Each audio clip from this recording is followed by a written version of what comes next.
Good morning, everybody. Please can I welcome everyone to this meeting of Cabinet taking place from the Walton Suite, Winchester Guildhall. The time is 9:30 a.m. My name is Councillor Martin Todd, Chairperson of the Cabinet and Leader of the Council. I have a few housekeeping points to make before we begin. Please can I advise that the open parts of the meeting are being audio recorded and live streamed from the Council's website. In addition, a video recording of the meeting is being made and will be publicly available shortly afterwards. Please can I remind all participants to speak clearly and please remember to use your microphone. In addition, please speak directly into the microphone and do not turn away when speaking. This will ensure that your comments are picked up for the audio and video recording, as well as improving the audibility in the room. Please can everyone ensure that mobile phones and other electronic devices are on silent or switched off entirely. In the unlikely event that it is necessary to evacuate the building, the fire alarm will sound. Please follow any instruction given to you by staff or fire marshals. All fire exits are marked by green exit signs. Please proceed quickly and calmly to the assembly point, which is in Abbey Gardens, and do not use the lift. Can I welcome any members of the public to the meeting this morning? When we get to public participation in the agenda, if there is anyone here, then they'll be invited forward to the empty desk in front of them. The microphone is activated by pressing the large button on the base, and as you know, you have 3 minutes to make your contribution. A timer will appear on the screen to show the time remaining. Turning to the agenda, the first item on the agenda is apologies. I have apologies from Councillor Gordon-Smith. Do we have any other apologies? No. No, Chair, thank you. Thank you. The second item on the agenda is membership of Cabinet bodies. We have no changes to announce at this meeting on that subject. The third is disclosures of interest. Councillor Porter, do you want to kick off?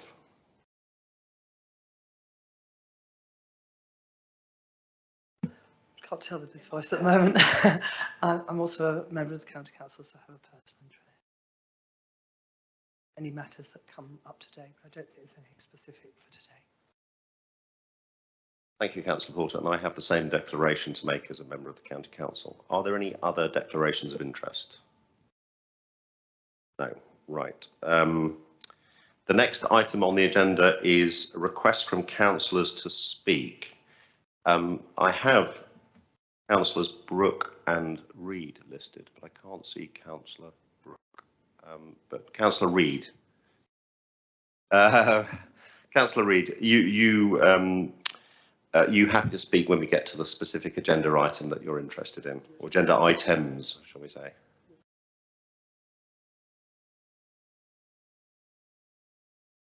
Oh, you will be covering for Councillor Brooke as well. Oh, Councillor Horrell. Okay. Thank you very much indeed. Well, I'll take you later in the meeting, as mentioned. We have no members of the public wishing to make public participation. The next item on the agenda after that is the approval of the minutes of the meeting held on the 24th of May 2022. Is everybody happy to approve those minutes as an accurate record of the meeting? Thank you very much. We now move on to Leader and Cabinet announcements. I don't have any particular announcements today, but Councillor Lerney. Thank you, Leader. Last Thursday, the Guildhall hosted an Association of Public Service Excellence energy seminar on adapting services to climate change, which a number of city councillors, including myself, attended. It included the opportunity to see a hydrogen bus, which was parked outside the Guildhall, as well as hear from manufacturer Wright Bus on the merits of electrical hydrogen vehicles for different applications, as well as Reading Council on their move to an electric fleet. In addition, on Friday, the University of Winchester hosted a Sustainable Business Network event supported by the City Council on zero carbon transport, which allowed businesses the opportunity to not only hear about how other organisations have utilised zero carbon vehicles, but see a variety of electric vehicles, including electric cycle delivery vehicles, which are already in operation around Winchester, and very excitingly for me, an electric refuse lorry. We do have a strong commitment to zero carbon vehicles to provide local services, and events like this not only demonstrate that the technology is maturing quickly, but that other councils and businesses are very successfully using it. Brilliant, thank you very much indeed. Councillor Thompson, I saw your hand up. Yes, you did indeed. Thank you very much, Leader. I just wanted to give a plug because today is the deadline for members of the council to put in their ideas regarding the UK Shared Prosperity Fund. The government has announced that they are giving us £1 million as part of this fund to be spent over 3 years. It's very much sort of in the first 2 years we'll get a small amount, and the majority of the money comes in the year. There was an email sent out by Sue Robbins last week, just setting out the areas that the fund could cover, which are quite broad. But obviously, with the closing date today, I thought I would take this opportunity to raise that again. Parish and town councils have also been informed of this, and we are asking for their views around how it might be spent as well. So members, if you're listening and you have a bright idea of money, please make your view. Thank you. Thank you, Councillor Thompson. And Councillor Ferguson. Thank you, Leader. At the last Cabinet meeting, I announced that we would be opening a support hub for our Ukrainian guests. I'm pleased to say that the support hub has now been open for 3 weeks, and it has proved incredibly successful. We've had tremendous feedback both from our Ukrainian guests and their hosts. So far, we've had 138 families visit the hub. We've provided access to our services, particularly housing support. We've also had people there from the Department of Work and Pensions, the Job Centre, Citizens Advice, ancillary services such as our food banks, food pantries, and health and wellbeing support. We know our own housing team has supported 54 families as they look to find longer term accommodation. Alongside that, as well as housing advice, we've dealt with multiple inquiries, including those relating to the Hampshire County Council home inspection visits, the free bus passes, which are now available on the Hampshire County Council site, payment card issues, access to healthcare, English language courses, leisure activities, and SIM card provision. Really has been a broad and wide-ranging service. One of the things that's particularly good about the hub, and we're told this by our guests and by their hosts, is that they get to talk to real people, and they get to talk to people who have a sympathetic listening ear. We'd like to thank other people such as Costa, Marks and Spencer's, who'd help with donating the food, and all the council officers in the housing and the communities team, alongside other council workers who volunteered at the hub. It's been a very good thing that the council has done, and we should all feel justly proud of it. Moving forward, in the paper today, we are looking for authorisation to employ a community liaison officer who will help us run the hub as we go forward. In the summer months, we will be looking to have the hub open. Originally, we said it would be open for 4 weeks in June, and we have 1 more week next week. But over the summer months, the hub will be open 1 day a week in July, August, and September in Winchester, and it will be open for a full day. Currently, it's open from 10 till 2. It will then be open in the morning up to 1 o'clock, and then again in the afternoon till 4. During this period, we will also take the hub out into the district, into those centres of the district where we know we have a concentration of our Ukrainian guests coming. This will allow us to offer them the support in the areas where they live in the same way that we have in Winchester. We know there are more Ukrainian guests in the district, and it's possible that some of them haven't been able to travel into the centre, nor their hosts. So this is an important thing we will do. But during those 3 months, we will have those 5 additional mini hubs in those district centres. Later today, the paper talks about recruiting additional resources. Once we have those additional resources in place in September, we will again look at the hub provision and see whether or not we need to increase it from once a month. Equally, the one thing to note is that should we find we have a sudden influx of additional refugee families coming to the district, or there is a greater need, we of course will review this situation if the hub is needed more frequently. But at the moment, we feel confident that this is the right way forward.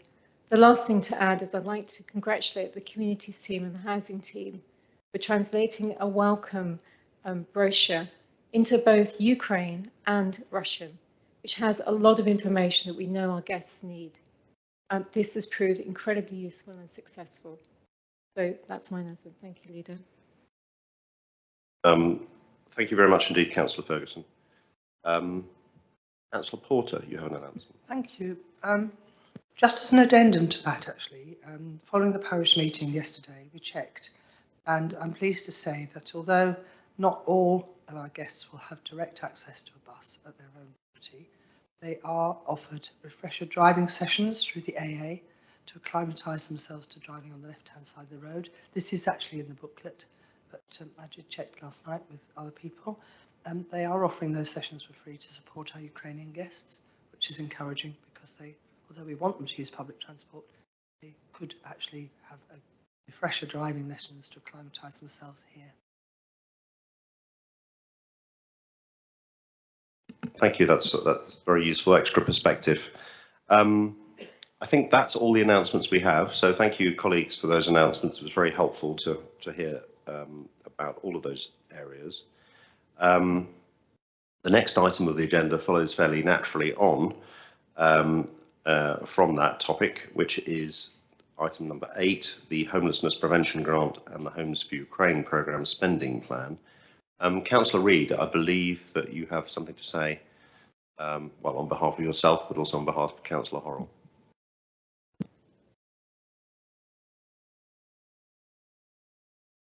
Thank you, Chairman. Thank you for allowing me to speak this morning. I am delivering these words on behalf of Councillor Caroline Horrell, who unfortunately cannot be attending this morning due to a family commitment. She is most grateful to Mrs. Thornburn for taking the time to explain the details of this paper to her. This is a paper that has 2 important and separate and distinct elements. May I begin with the Homes for the Ukraine programme. I believe that the outline budget is a fair estimate currently to cover the needs of the families who are hosting the families fleeing from the war in Ukraine and associate activities. I'm convinced that there will be ups and downs in this budget and agree that the level of flexibility should be given to officers leading on this project so that they can ensure the delivery what is needed at the correct time. I was humbled yesterday to spend time at the drop-in session in the Guildhall to hear the stories of the women and children who are here and what support they need to try and rebuild their lives. The chatter of their mother tongue, the connection being made, and the delight of the generous donations of clothes from Marks and Spencer's was palatable. It is clear to me that we need additional officer resources to enable the correct support to be offered to this group, especially as the need for rematching families emerge over the coming months. However, I am not as supportive of the allocation of monies within the homeless prevention activity. The key project that I am most concerned about is the Beacon, which is only to receive £10,000 from a pot of 300,000. The Beacon does receive small allocations of money from other council budgets, but the importance of this facility to our homeless provision is critical, and the monies are compensate that. The Beacon provides 10 beds in Winchester, receives a priority allocation. Without this facility, the responsibility on this council would be significant. If the beds are not provided, we are unable to deliver some of the other services which are recommended we support, for such as mental health step out pathway. The Beacon is also under pressure from the reduced funding from the county, which is significant for the charity. I would therefore ask that the Cabinet to reconsider the allocation of monies to the Beacon, given the importance of its place in the overall homeless provision in the district. Thank you, Chair. Thank you very much indeed, Councillor Reid. Councillor Ferguson, would you like to introduce the paper? Thank you, Leader, and thank you, Councillor Reid, for reading out Councillor Horrell's comments. We will be addressing the issue of the funding for the Beacon and what overall funding is given to the Beacon by the council. This year it does actually amount to almost just over £50,000, but I will be asking Karen Thornburn if she can answer your question specifically when we come to that part. I'm very pleased to be introducing the paper at Cabinet today, as it does indeed deal with these two very important issues. Firstly, it outlines how we intend to use the Homeless Prevention Grant, further the work we're already doing to prevent homelessness in the district. It includes the grants we propose to give to our specialist partner organisations who work with us to support some of the most vulnerable in our society, either those who are currently homeless, at risk of homelessness, persistent rough sleepers, or indeed those who are making that gradual transition off the streets and into more ordered and secure lives. The prevention of homelessness for the Council has always been a priority, and in fact, Winchester District Council spends over £660,000 per annum on homelessness prevention from its core general fund budget, and invests more per head of population on this important work than any other Hampshire council. And the successful outcomes we have had in this area with our partners is something we can be justly proud of. It's an area of work that continues to be a priority for us, and the paper outlines our spending plan for how we propose to spend the additional £308,000 homeless prevention grant, which has been allocated to the City Council by the Department for Levelling Up Houses and Community. This includes an allocation of £15,000 to progress the work, the City Council's work as a City of Sanctuary, and to support those refugees and others who need sanctuary in our city who fall outside the Homes for Ukraine scheme. It also looks at the recruitment of additional staff, a flexible prevention and rent deposit fund to try to stop people being evicted and thereby becoming homeless, homeless out of hours provision, which will also cover evenings and weekends, and importantly, mental health support. The second part of the paper then goes on to look at the Homes for Ukraine scheme. It's possible to argue we could almost have two papers here, but the urgency of responding to the situation with many Ukrainian guests coming means that this needed to be added to the paper at this time because it needed Cabinet understanding and authorisation of the spending plan proposed. The Homes for Ukraine programme looks specifically at supporting those Ukrainian refugees who are now settling in our district under the Homes for Ukraine scheme. Winchester actually has 1,000 registered hosts, the highest number of any local authority in Hampshire, and one of the highest in the country. And today we have already welcomed over 450 Ukrainian guests to our district, but the number is likely to rise substantially and quickly. Specifically today, the paper sets out how we propose to use the available government funding of 740,000 initially to provide both dedicated resources and support so we can help our rising number of Ukrainian guests settled into the community.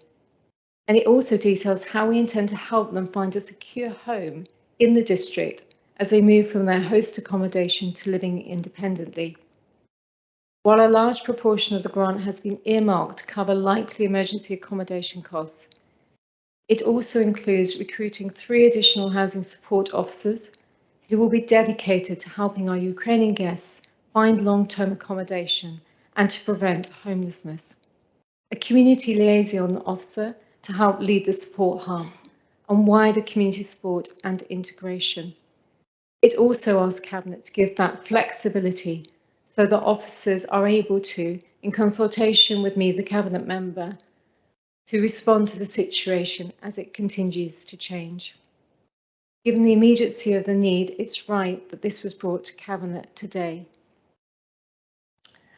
I'm pleased that we have both Karen Thornberg in the House today, our Strategic Housing Manager, along with Gilly Knight, and also officers from our community team, Mr. Lincoln, Melissa Fletcher, all of whom have been working together on our Ukrainian response, and they will be able to answer questions.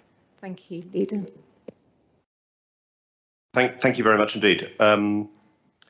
Mrs. Thorman, do you have any comments you want to add to the introduction of the paper, or are you happy to wait for questions? I'm happy to wait for questions. Good, thank you. Colleagues, do you have any questions about the paper in front of us today? Councillor Lerney. Thank you. Clearly the topic of the beacon has been brought up, so can we have a bit of further explanation about the support that we've given the beacon? Thank you. I'll start if that's okay. And yes, so as a council, as a whole, we do fund the beacon, so it doesn't just come. Geez, sorry. And also County Council also funds the beacon to provide support. So in total this year, we will be funding the beacon in the region of £50,000 coming from the Homeless Prevention Grant and from the Communities Grant. Previously last year, we funded them just under £60,000 and that included some capital funding to go towards a property they purchased for move on accommodation.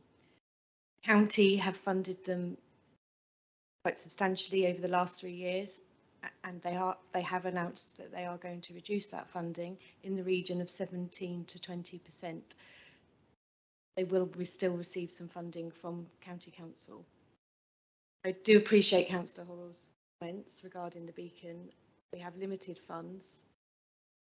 We have to serve all the residents of Winchester the best we possibly can within those funds. Thank you. I was just going to simply add that also the funding, as you will see on point 13.8, which sets out the proposed spending plan, is very much around making sure that the grant is equally shared out and that all households facing homelessness receive some kind of support from us, housing advice support and financial advice. And single homelessness tends to be the high profile issue, but there is many other forms of homelessness. And so whilst the night shelter at the Beacon is very much appreciated by the council, I do feel the grant that we've awarded this year is reflective, considering that it's topped up by Hampshire County Council for this year and is simply focusing on single homelessness. I just endorse Karen's comment there. Thank you. Thank you, that's very helpful. Councillor Power. Thank you, Leader. One barrier to accessing the hub appears to be the lack of bus passes. I understand that there were delays on Hampshire issuing these bus passes. Has that now been resolved? Thank you, Councillor Power. The application went live last week and they received 300 plus applications in the first day. So they are working through them, but I can certainly take that back and speak to the chair of the project team and ask for an update if that's okay. Thank you. Councillor Porter, you had a question? Yes, thank you. I'd just like a little bit more of a narrative around the Flexible Prevention and Rent Deposit Fund, please. Thank you, Councillor Porter. Yes, absolutely. This is a fund that we use to prevent homelessness, and it is used for a multitude of reasons. So we could use it to pay a deposit. We could use it to fund a bond at the end of a tenancy if the landlord wishes to claim against any damages. We look at the cause of homelessness and then see if we're able to prevent that by spending some money. So, for example, we may have a private landlord who wants to evict a family because they're unable to maintain the garden. We can then pay for a service to come in and maintain that garden and prevent that homelessness. That's the type of area that we would use that funding for. Very much on a case-by-case basis. And we do have an assessment process signed off by Housing Options to ensure it's best use of our funds. Can I just go on with that? How does that equate with the discretionary fund? Is that the discretionary housing benefit? Yeah, absolutely. The discretionary housing benefit, you have to have an element of housing benefit to be able to qualify. So this fund, the Homeless Prevention Fund, is available to all residents who may face or experience homelessness or be threatened with. And also that's purely for issues relating to rent. So it could be rent arrears, so within the council's discretionary housing, whereas this is aimed at a case-by-case basis. So we could have an issue where we need to spend money that we would never have that issue again. So it allows that flexibility for us to prevent homelessness. The idea is that then that accommodation remains available for at least 6 months. Very helpful. Thank you. Are there any other questions? Councillor Ferguson, do you have any further comments that you want to make on the paper? No, the one thing I wanted to draw the Cabinet's attention to was the Homelessness Prevention Grant Reserve and our proposals for how we intend to use that reserve going forward. And I wondered whether, Karen, you might like to say a little bit about the reserve. Or Julie? Thank you, Councillor Ferguson. Yes, we have since 2019 been planning for expected cuts in social inclusion grants from the County Council, which covers our homelessness facilities that they support. And with this as the statutory holder for homelessness at the council, then we wanted to prepare for that. So we have kept a level of the reserve for the announcement that has been made this week. And we will be looking and talking with Councillor Ferguson and consulting on our spending plan for next year to see how we can perhaps step into that space. And many authorities have been doing the same and kept money back in order to make sure that they could look at the reserve funds. We've also had, we also wish to be able to be flexible because of the nature of the work. So a lot of our homelessness work can change, in a heartbeat, and so we do need to have that flexibility to be able to draw down funds in emergency type situations. And obviously, yes, thank you, Karen, for that nudge. And we've also obviously been preparing for the cost of living, which is really going to hit us quite hard. Several years ago, when I was a frontline homelessness officer, we were dealing with lots and lots of people that were facing mortgage repossessions. Thankfully, we haven't had that for a long time. And that is because there has been a lot of financial assistance through the banks. But I think now we will be looking also with many people in the private rented sector, obviously going to struggle with perhaps rents as things go forward. And those choices are going to be very difficult for people. So again, we're also hoping that we might be able to step into some of those spaces through our reserve. Thank you very much. Debate is the next item. Does anybody wish to speak for or against around this particular paper? Councillor Lerney. Thank you. Obviously, as the former portfolio holder, I'm very conscious of the work that the council does in this area, and I think we have to say that it is actually a big success story. I used to get phone calls from councillors in other areas saying, what is it you do that makes you so good? And a lot of it is around just staying on top of this work, maintaining that flexibility that we see in this paper for the different events which lead to increased homelessness across the whole spectrum of families, single people, etc. I mean, there is a lot of concentration on people begging on the street. As we know, it is actually unusual that any of them are in reality homeless, that they don't have a bed to go to at night. And I think we're expected to over-concentrate in some ways on that area of work. I think we also have to recognise the huge pressures that have been put on the team by the situation in Ukraine. And I'm really pleased to see the measures in this paper that we're talking about with regards to that. I understand Councillor Horrell's concern about the Beacon, but I think we do need to recognise that the Beacon has reduced its capacity, it's changed its business model, as has been reflected in the rebranding. We will, of course, continue to support it as it continues to support the work that the council's doing in that particular area of homelessness. I've always been incredibly impressed, and I used to visit or at least have a meeting with the senior staff monthly, and I've been incredibly impressed by the level of support it offers to its residents, and not only current residents but past residents, in terms of keeping them out of homelessness and helping them maintain tenancies. So I'm very supportive of this paper, and I really welcome the fact that we've brought it forward now. Thank you, Councillor Ernie. Any other comments? Councillor Port. Thank you. As you say, Councillor Ernie, it's a really comprehensive range of services, and I really appreciate the time it takes to think about each of those services and the way in which you could be the catch-all for so many people, and not just the people that people think of as obviously homeless. And I've seen your work in residents' work as well. Thank you. I'm particularly impressed with the mental health step-up pathway.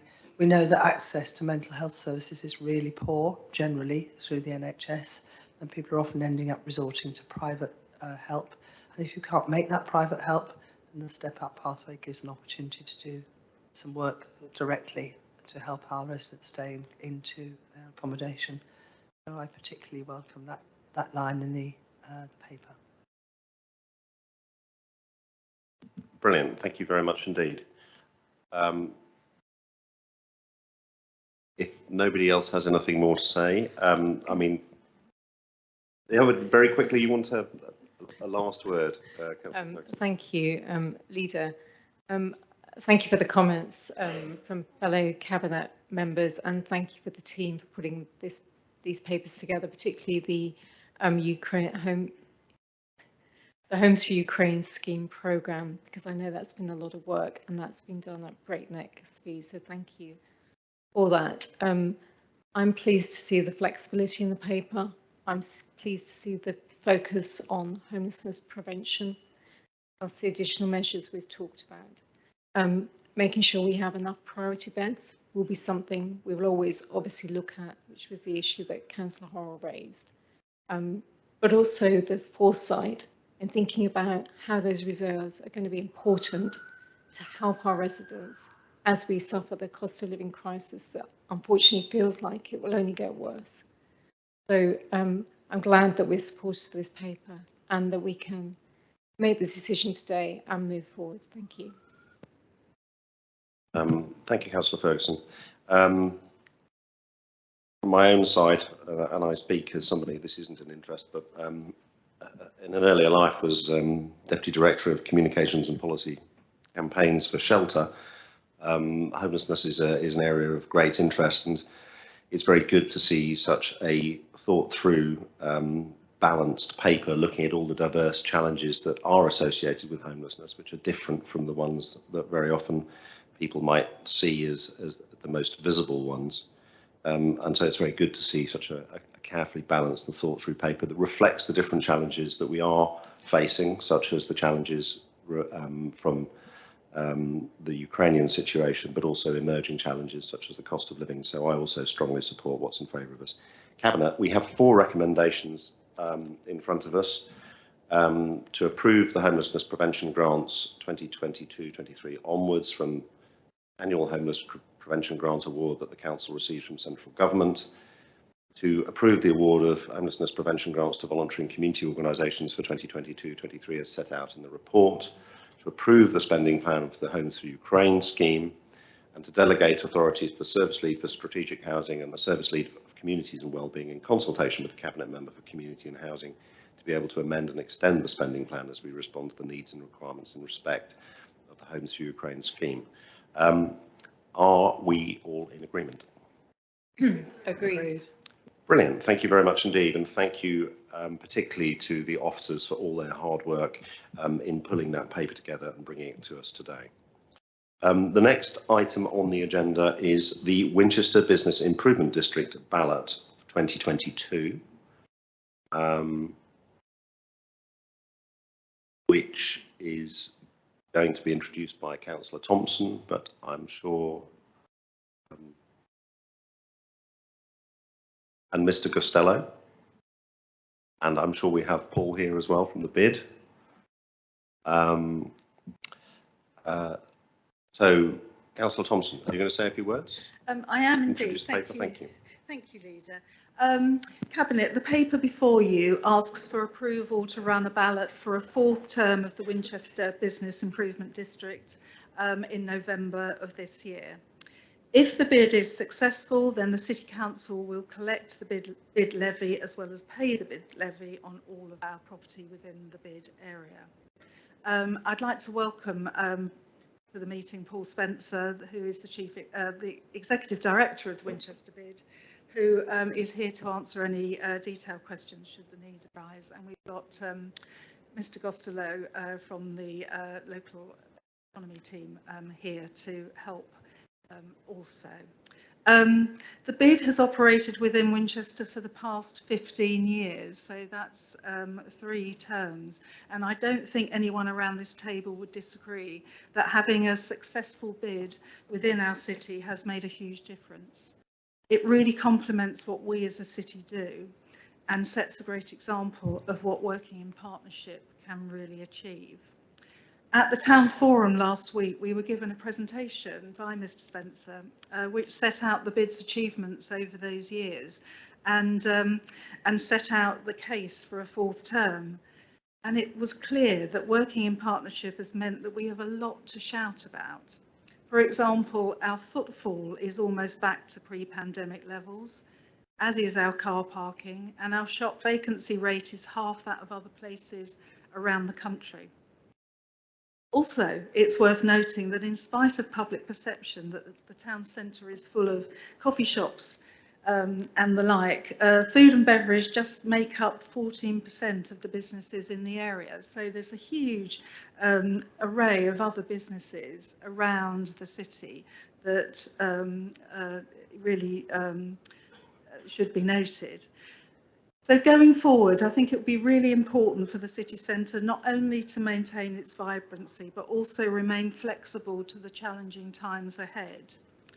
A vibrant city centre which welcomes residents and visitors alike is a really important factor in how a town is perceived. Winchester is already a great place to live, so let's ensure it continues to be a great place to do business.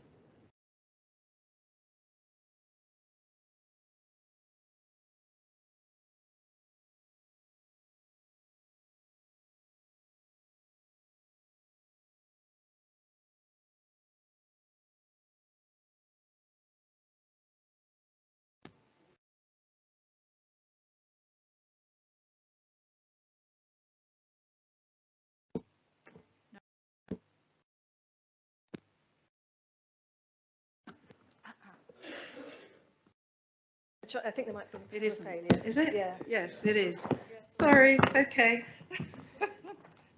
Mid-flow. Right. So let's also ensure that Winchester continues to be a great place to do business.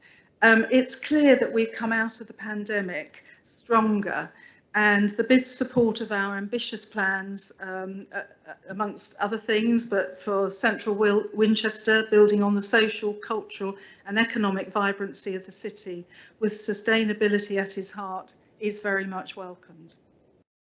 There will be challenging times ahead, but if the bids secure a fourth term, I believe that by working together, we can meet those challenges. So I hope, Cabinet, you will thoroughly support the recommendations before you. Thank you, Councillor Thompson. Councillor Brooke, I believe you wish to make a deputation.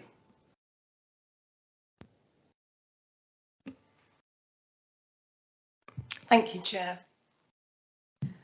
Thank you for allowing me to speak this morning on this really important paper. I very much support the proposal within this paper. I just had one comment I wanted to make. In section 2.3, it speaks about the 15,400 annual collaboration agreement for activities for mutual benefit.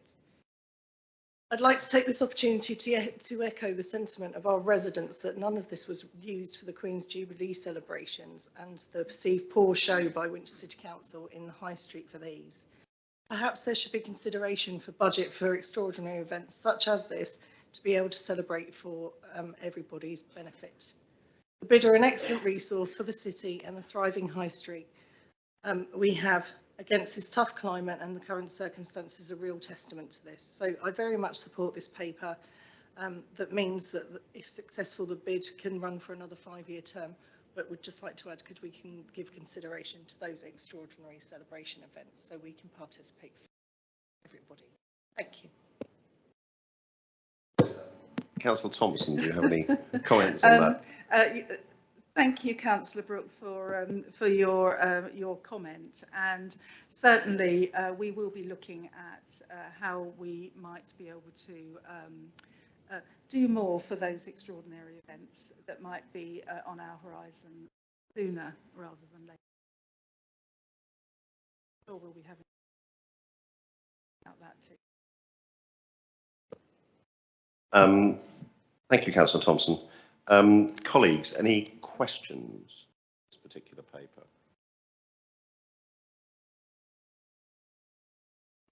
Councillor Ferguson. Thank you, Leader. I just really had a question. It's quite perhaps a broad question from Paul Spencer. Can you outline what difference you think the bid made during the pandemic, the 2 years of the pandemic, and what your learning was from that and how it's fed into your plans for the next 5 years? Thank you. Thank you, Councillor Ferguson. Yeah, through the pandemic, I think we've experienced things that nobody really ever expected to experience. A key thing for us early in the pandemic was getting our coronavirus guidance webpage up and running, and our communications around the support that was available and what was expected of businesses. I think as the pandemic went on, some of the policies coming out from central government, but of course also locally, became clearer. But certainly at the start, it was a very difficult time for everyone. Lots of different information coming out, and digesting all of that was not easy. So we had a service whereby every time there was an announcement, more or less live, I did quite a lot of it myself, we would put those that information up on our website. We'd send out alerts through different methods, email, social media, with links to the relevant pages on the government website. So that was quite important. Also during the pandemic, we continued our street ranger service, because particularly in the first lockdown, when there was much less activity than in the less severe lockdowns, I suppose, later in the pandemic. Our empty business premises was at risk, and there was 1 or 2 instances, and by being in the city centre, we could act as a deterrent for that, work closely with the police as well, but also be there to reassure people that were in the city for essential reasons, and also those businesses that were open as essential retailers, for example, as well. Who at the time, it probably felt quite lonely and unusual being in a city centre, which isn't quite as busy and vibrant as today. I think in learning, one of the key things that came out of that, and our chair would certainly support this, is about the power of working together. And that's what a bid represents. Of course, it's the business community working together, but we work very closely with the council and other stakeholders. And particularly in challenging times, working together can show that we can actually get through these things together, as difficult as it can be, and come out of that achieving some good things. So yes, a very difficult time for businesses, and it still is. There are lots of challenges ahead as well. And I would just make a point within the draft business plan that you have, that to try and recognise some of the challenges we have coming forward. We're not proposing any increases to the percentage of rateable value that the levy represents. We're also not proposing any inflationary increases to the levy each year for our businesses as well, so that they can be clear of what the levy amount is through the term, and it will be one cost that shouldn't be going up as many others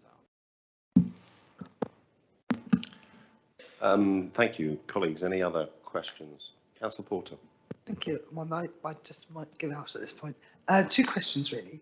One is that some years ago, disability audits were done through the team of all of the businesses. And I wondered, are those continuing through this whole process? And the second one, excuse me, and the second one is about the greener businesses and what we can learn from businesses that are going greener, and how you're using that to support other businesses in bid. Thank you, Councillor Porter. The disability audits will run through Winchester Access for All rather than through the bid, but we did support them with those, and would be happy to continue those. I think one of the challenges that's just worth bearing in mind with which is something which we need to help businesses overcome, is some of the challenging buildings we have. There are a lot of historic buildings that can make things very difficult for making certain adjustments to premises. So that sort of scheme is very much valuable, and we would look to work with Winchester Area Access for All to lead on that, and for us to support with connecting them to our local businesses. The second question around green issues. We support the Sustainable Business Network, which of course the council supports as well. We're on the steering committee for that. I think it's about 25 events over the past 5 years that we've run collectively together, including one that Councillor Ernie mentioned earlier up at the university. So these sorts of things are really important, and there are some businesses within our wider district, but also in the city centre, who are probably leaders in this area, and we encourage them to get involved in the network and talk to others about what they're doing. But of course, a new scheme which the council has launched as well around support for greening businesses and looking at sustainability is something we're already promoting to our members and encouraging them to come forward and use of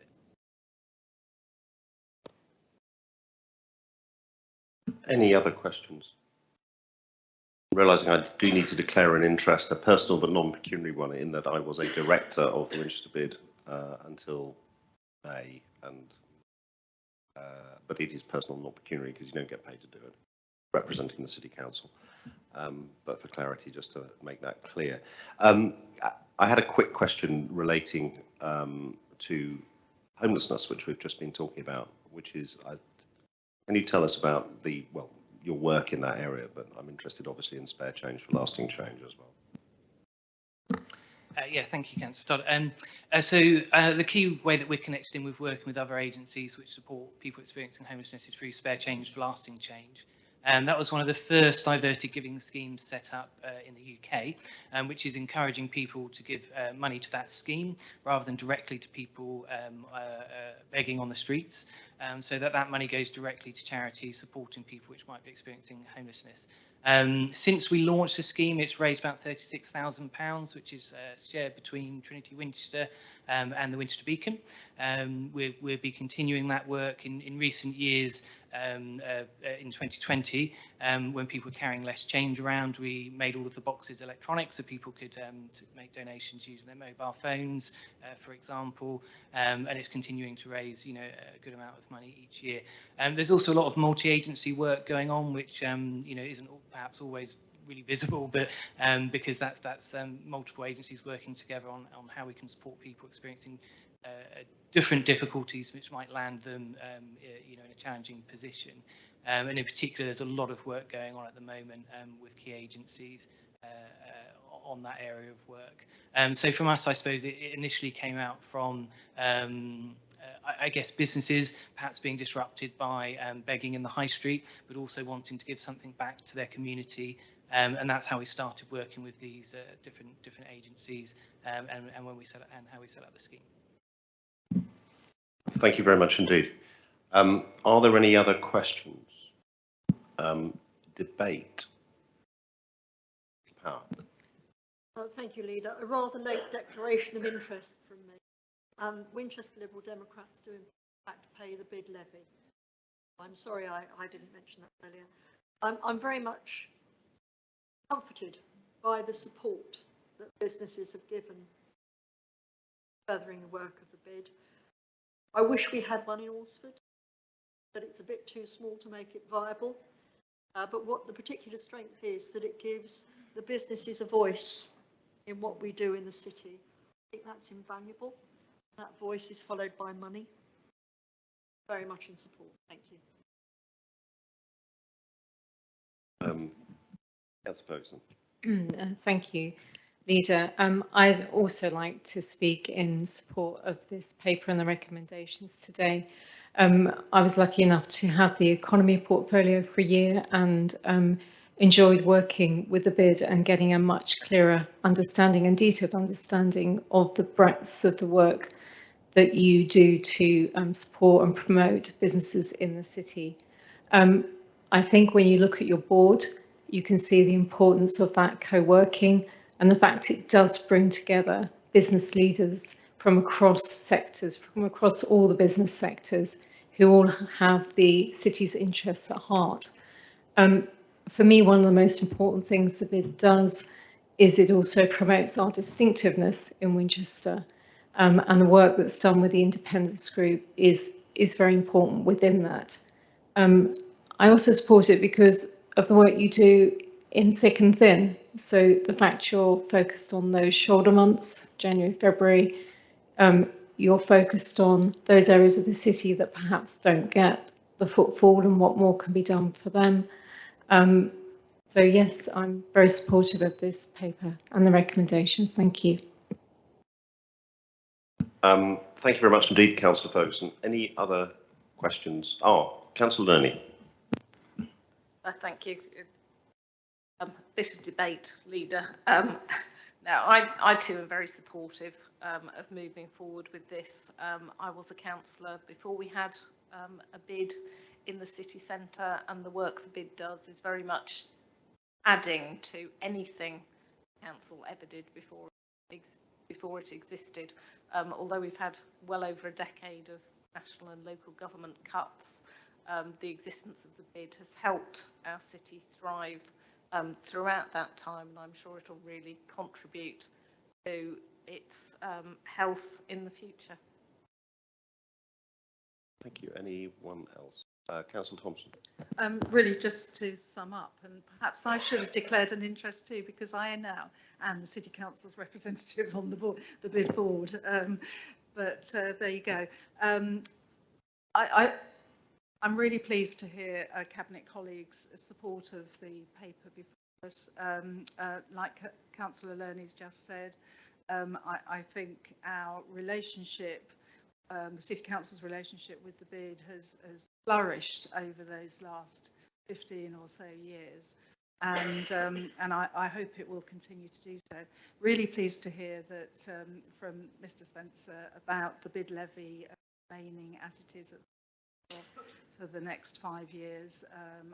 That is the right decision there, and fingers crossed when Cabinet colleagues agree to my paper that the ballot goes to plan. Okay, thank you. Thank you for coming today as well. Thank you very much, Councillor Thompson. And I've also been one of the people with the business portfolio in the past, and also served on the bid board, and a very big supporter of everything they do and the way they work with businesses in the centre.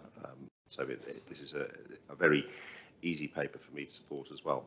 Cabinet, we're being asked to do 5 things: support the principle of Winchester bid ballot on the 3rd of November 2022 to determine whether there should be a 4th Winchester bid for the area covered in the bid area map. Delegate authority to a strategic director to exercise the ballot votes in support of the bid in respect of City Council properties in the bid area. So in other words, what we're saying is where we're paying the bid levy, we will be using those votes in favour of the bid. Note the financial implication associated with the Winchester bid in respect of running the ballot, ongoing levy collection and paying the bid levy as set out in section 2. Delegate authority to the corporate head of economy and community in consultation with the cabinet member for business and culture to provide comment on the Winchester bid draft business plan, noting those made by the town forum at its June 16th meeting and subject to any comment from cabinet, and inform Winchester bid that the services set out in the Winchester bid baseline statements 2023 to 2028 may be subject to review through the annual council budget setting process, and the bid will be consulted on any change arising throughout the life of the bid term, 1st of April 2023 to the 31st of March 2028. Cabinet, are we in agreement with those recommendations? Agreed. Thank you very much indeed. The next item on the agenda is the open space disposal at Wellington Park, Newlands, and I believe Mr. Lincoln is the relevant officer for this, also that Councillor Reid is interested in speaking on it. This is a paper that's come forward in my name. It's relatively straightforward. This is about taking land that was given to the City Council by Taylor Wimpey in 2016 for the purpose of public open space as part of the west of Waterlooville major development area in accordance with the Section 106 agreement. Along with the transfer of land, we were also given 1.577 million for maintenance. The plan is to pass on, or the proposal in front of us today is to pass on the land and the unspent money, which totals about 1.457 million, to Newlands Parish Council, along with the obligation to keep the land as open space and to use the money to help maintain it in perpetuity. Because it's open space, we've published a notice advertising our intention to dispose in line with the Local Government Act 1972. Although the important thing to note is this will remain within local government and it will remain as public open space. My understanding is the plan has been discussed and agreed by both the Parish Council and the West of Waterlooville Forum. Personally, I'm a very strong believer in localism and that the local parish is going to be able to do a better job of managing this than we can manage from 20 miles away. So I'm hoping that this should be a fairly brief discussion. But Councillor Reid may be about to disillusion me and raise some issues that I'm sure we'll need to address. Councillor Reid, local perspective would be most welcome. Once again, thank you for allowing me to address the Cabinet. I would like to thank all the officers that have been involved in the Newlands Open Space Agreement.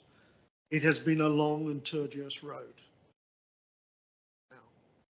The Newlands Parish Council didn't exist when the first build started.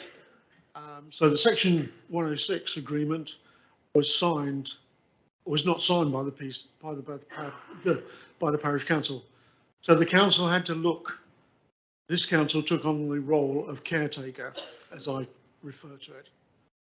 The Parish Council is now just over 3 years old, consisting of a group of members who have, shall we say, little knowledge of public administration. It was expected the Parish Council would take on the responsibility of the open space in September of last year. In fact, Stuart Dunbar Dempsey was trying to bend my arm to ensure that this happened. However, due to the pandemic, this was not achievable. In March this year, the item appeared on the Cabinet agenda, but was pulled at the last minute, more or less as I walked through the door, I think. But nonetheless, here we are today, a little bit earlier than what we may well have expected. Over the past 2 or 3 years, there has been an incident within the Wellington Play area which saw some vandalism. I would like to commend the portfolio holder of the day, who's just coming back into the room, for her speedy action on ensuring that the play equipment was up and running so the children could actually enjoy their summer breaks. One item that was not replaced was, again, a vandalism, was a small table in a, should we say, a little remote area, which concerned us all. But working in conjunction with the local police and being pushed by the local police, we want to put a youth shelter in, which we ordered 2 years ago, hoping that we could put it up ready for the summer break last year. This year, it's not going to take effect until probably next year, because we obviously can't do anything until the formal handover takes place in, which I would hope is about 3 months' time. So this is the first step in completing the handover. And I know that members of the Parish Council will work with officers towards this successful outcome. And as I said, I hope it will be within 3 months. Once again, many thanks to everyone involved in this particular project. Thank you. Thank you very much indeed, Councillor Reid, and I share your desire to thank everybody who's worked on this project so far. I don't know if Mr. Lincoln or Mr. Dunbar-Dempsey have any comments or reactions to make to that, or any comments you have on the paper. Thank you, Chair. Nothing to add on the paper, I don't think, only to really echo Councillor Reid's sort of comments that the officers have worked closely with the Parish Council. Is something that both sides are keen to push forward. The 3 months timescale, we do our best to work with that. Obviously, there's, as the paper reflects, there's some sort of final legal checks and bits and pieces to do around the land transfer, and we need to make sure that's all right and proper as the paper sets out. But we'll do everything in our powers to get that done as soon as possible. Thank you very much indeed. Do we have any questions? Councillor Porter. Thank you. First of all, it's good to see this paper come to fruition. I know that we've been wanting to see this, so it's great. I think it's the right time. I think the Parish Council is mature now and ready to take this on. And I'm hoping it'll become a model process for our 3 MDAs, so that in fact, I've sent copies of this paper already to the Chairman of the Parish Council, so that they are aware. So that they are aware of the process through which this goes, because I think it's quite scary. You're offered such a large amount of money, run a large amount of not previously been in. That comes to my second question, really. The amount of money that parish councils are getting are in excess of anything they've had before. The Winchester City Council receives investment advice. I wondered how we're going to help parishes through the investing of this, to make sure that they get the greatest return.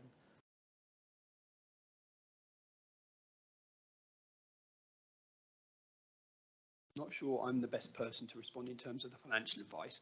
What I can say with regards to my team is we will need to, and we intend to work with the Parish Council in terms of managing and building up those processes and those systems and that experience and their confidence in managing the open space well. So that's what we will absolutely do with the Parish Council. I'm not sure whether there's anything else we can say in terms of financial advice. Mr. Botham, you look like you're ready to leap into this. Yeah, I wouldn't like to say that we would be well placed to provide that advice ourselves, but us can certainly have a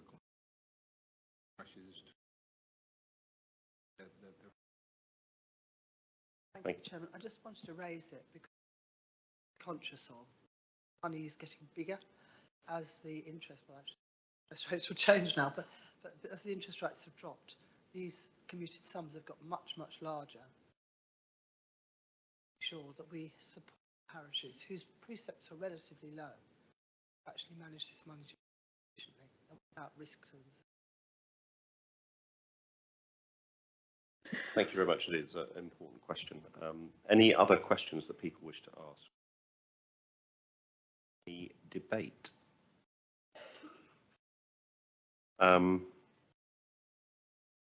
Just say a few words then. Well, first of all, a huge thank you to the officers for all the work they've done to bring us to this point. It's greatly appreciated.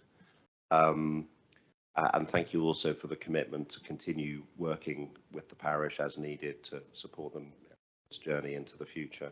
Thank you, Councillor Reid, for providing your local perspective and for your overall support for the paper.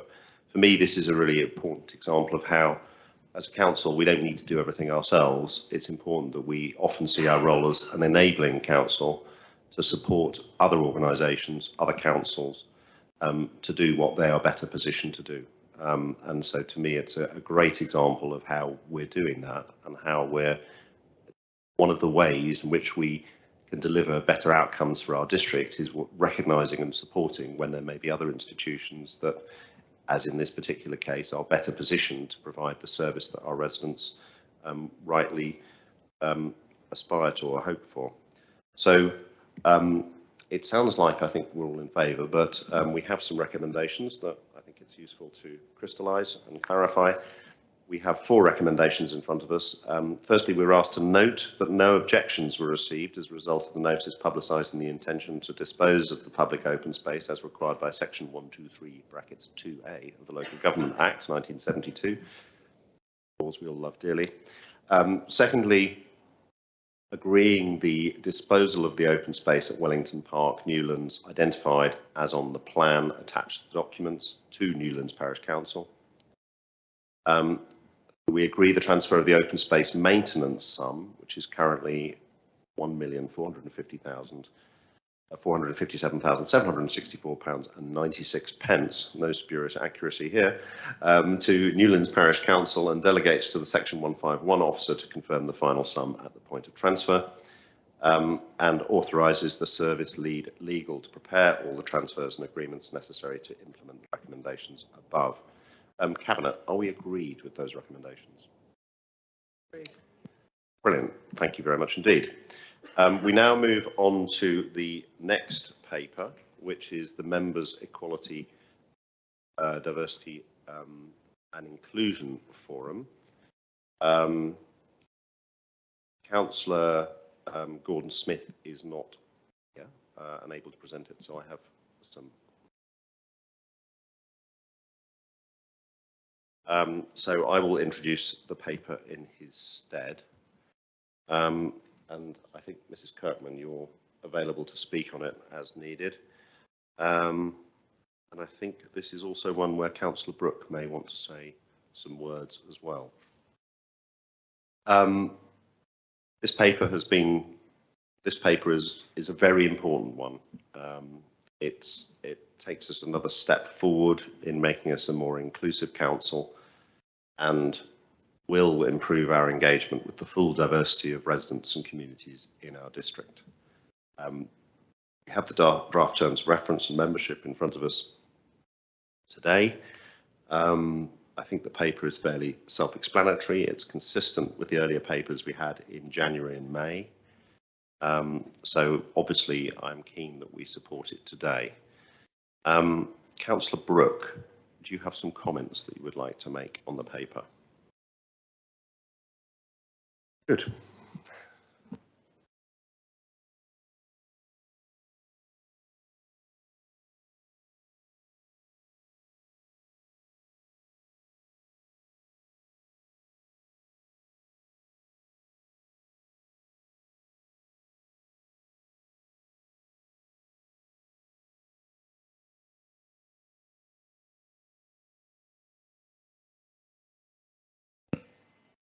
Thank you, Chair, and apologies for the brief delay. Thank you again for allowing me to speak on this paper. I think it's really important that this is a focus for us because it's so easy to flippantly say there is no prejudice or discrimination in the work we do or our day-to-day business and not really have scrutinised that. So I think this is a really important panel to establish. So I do fully support this panel to make sure that it's truly the case. I had a couple of questions as I went through and read regarding the setup of this. On section 11.6, it says that the panel will undertake independent reviews of the equality impact assessments in relation to new council policies and projects. And I wanted to ask, will this be every policy that's implemented? And will this committee meet on an ad hoc basis as policies come forward? Or will there be a regular quarterly meeting, for example, where they'll all be bunched together. It also mentions that progress and achievements will be monitored, and I just wondered how they will be monitored versus what we currently do, because of course we have always said we don't discriminate, we don't have prejudice. So how will that progress be made? Because having no prejudice or discrimination in our policies doesn't necessarily mean that was progress. They might not have been there anyway.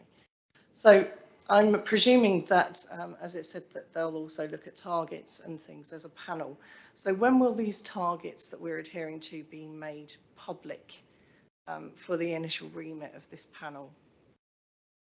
It also mentions that we'll be working with external organisations to ensure the equality within our policies. And I just wondered what organisations they'd be. There were a couple referenced down in the terms of reference, but it didn't seem to be an inclusive list of external organisations. So I wondered if there were others in addition to this.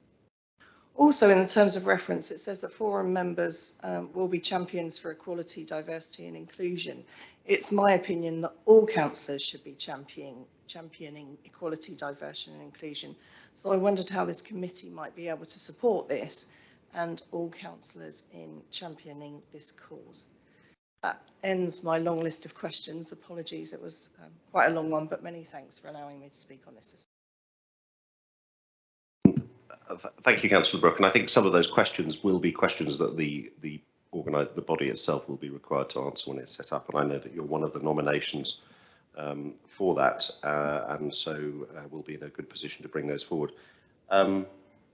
Ms. Kirkman, do you have some comments on those questions? Yeah, thank you, Leader. Happy to try and assist with those answers. In respect of policy development, I don't think it's fair to say that all policy development in respect of equality, diversity and inclusion will be the of these four members in this forum. It is a responsibility of us all in respect of our inequality, diversity and inclusion that Cabinet needs to have considered those equality impacts, and that is why that is such that is a part of the committee report template that is in front. I think it's also really important to note that the training that was offered after we adopted policy and action plan back in January, that was offered to all members, and that has also gone to councillors, because it was really important that we did embed this into the organisation. Very much it was felt that a lot of that work was inward facing, and what we felt that this forum had a place to do is to look outward, and quite simply we don't know what we don't know. And therefore, I don't think we could write at this moment an inclusive list of all the organisations we can go to, because certainly I think we're indicative that one of our first meetings will be looking at the evidence base, and that will point us towards those organisations, charities, voluntary sectors, other public sector organisations that may be able to help with those issues as identified. We have said that the meetings would be quarterly. As and when an issue arises that may need to the forum together, we can absolutely do that, and with full members we will work on their availability and set those meetings around those full members. I think those logistics allow us to do that, to make sure that we have our full members at those meetings. Chair, I think that covers questions, Councillor.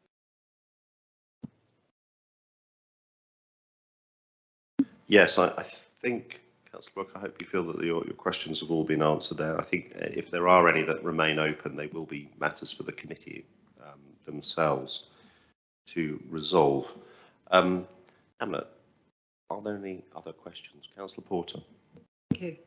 Really pleased to hear Kirkman describe the outward-facing aspect. It's really important.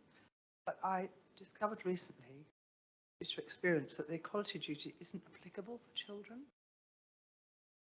We have a... Do we think we...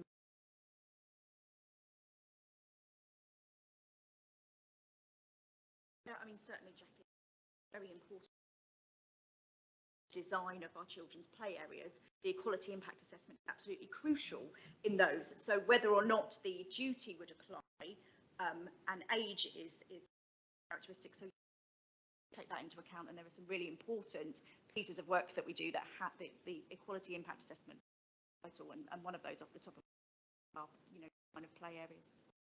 And all public space. Thank you. Thank you. Any other questions? Debate?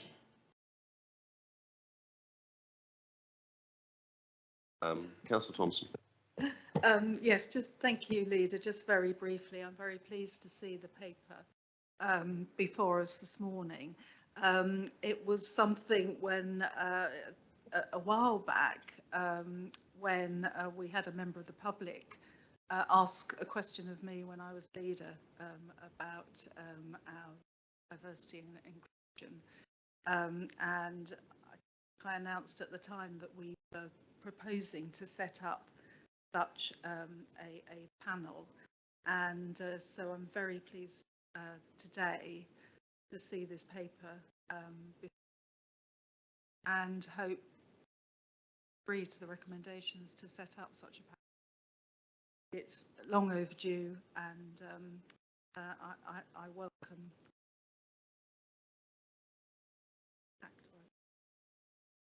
Thank you.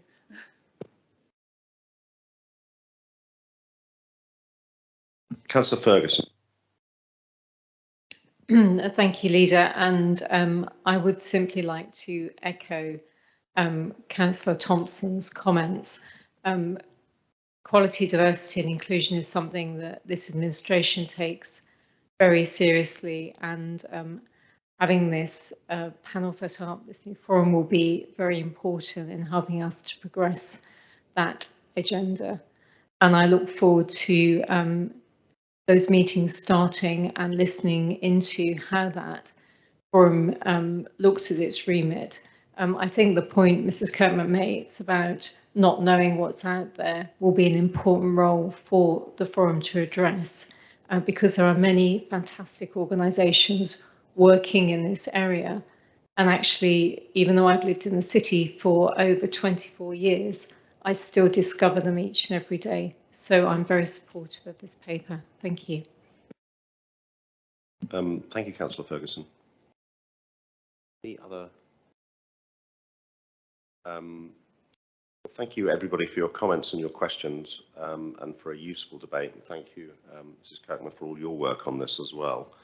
I'm glad that there's such a strong consensus behind driving this ahead.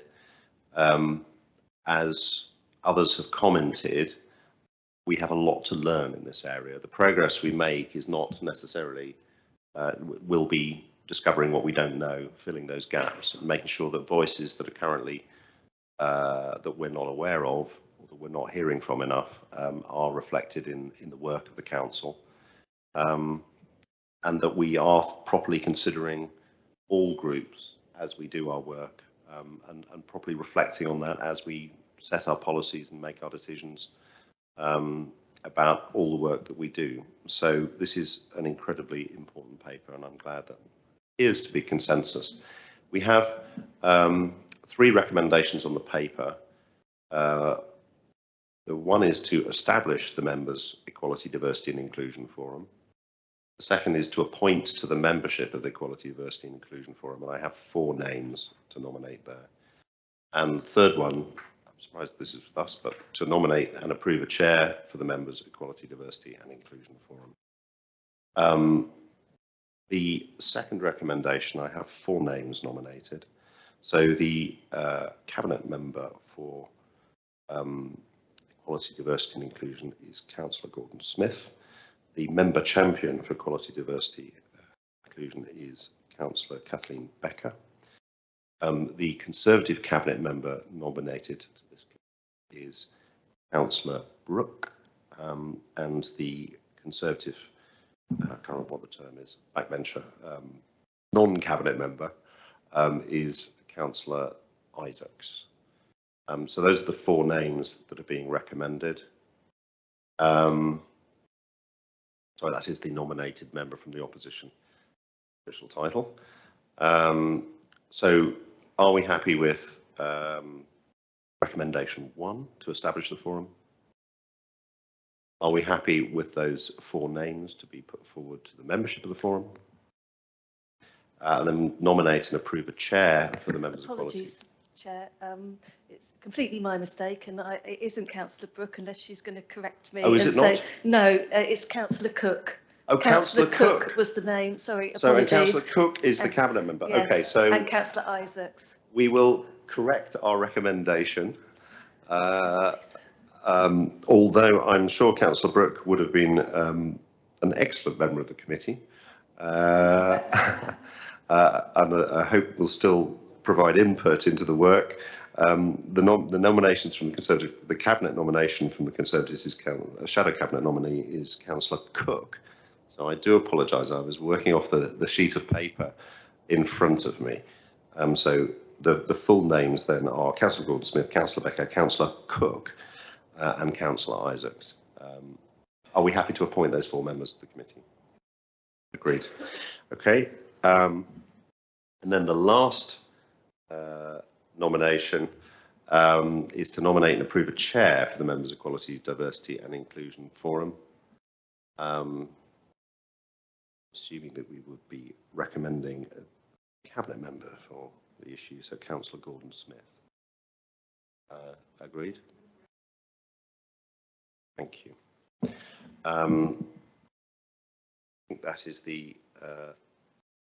is recommendations on that paper. The last item on the agenda is the forward plan for July. Do people have any comments or suggestions as to that forward plan? The only thing I would add is that we will be coming forward with a paper to establish 2 cabinet subcommittees at that meeting, currently on the list. Otherwise, any other changes? Are people happy to accept that forward plan or to note the future items for consideration? Good. That then is the last item on the agenda. Thank you, everybody who has. Thank you, Cabinet. Thank you, officers, for the support you provided. Thank you to everybody who's made deputations or the officers who's come forward to talk on particular papers. And I declare the meeting closed.